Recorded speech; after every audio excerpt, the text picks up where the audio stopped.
আমরা যে কথাটি বলতে চাই, চাকরিতে আবেদনের বয়স 35-এর দাবিতে যে দীর্ঘ আন্দোলন চলছে, আন্দোলনের পরিপ্রেক্ষিতে যখন একটা এক্সপার্ট কমিটি গঠন করে, এই অন্তর্বর্তী সরকারের প্রথম সংস্কার কমিশন হলো জনপ্রশাসন সংস্কার কমিশন।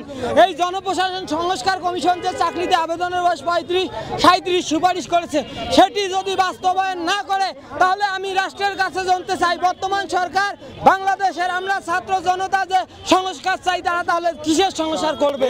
তাদের সংস্কারের নামে যে তারা বিভিন্ন সংস্কারের কথা বলতেছে, তারা তো নিজেই সংস্কার করতে চায় না। অন্যতম উদাহরণ হলো যে চাকরিতে আবেদনের বয়স যে জনপ্রশাসন সংস্কার কমিটি সুপারিশ করেছে, তাকে বাস্তবায়ন না করে 32-এর প্রজ্ঞাপন দিছে। তো ছাত্র সমাজের পক্ষে আমরা সরকারকে উদারত আহ্বান জানাতে চাই, এই চাকরিতে আবেদনের বয়স যে আমরা স্টেক হোল্ডার 35 আন্দোলনকারী, আমাদের সাথে বসে আপনারা চাকরিতে আবেদনের বয়স অনতি বিলম্বে 35 করে দিবেন, এটি হলো আমাদের চাওয়া। এই যে চাকরিতে বয়সসীমা, সরকারি চাকরিতে বয়সসীমা বৃদ্ধির জন্য দীর্ঘ 12 বছর ধরে আন্দোলন করে আসছে বাংলাদেশের চাকরি প্রত্যাশীরা।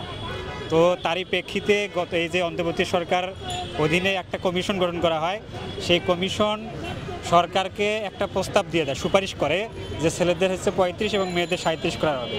এবং তারা যুক্তিগত সারা বিশ্বে বিভিন্ন দেশে পর্যালোচনা করে সিদ্ধান্ত দিচ্ছে।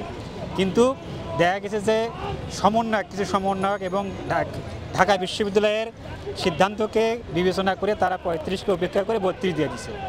এটি আমাদের কাছে, যারা আমরা সাধারণ শিক্ষার্থী আছে, চাকরি প্রত্যাশী, এই বিষয়টিকে আমাদের কাছে যৌক্তিকতা কোনো খুঁজে পাইনি আমরা।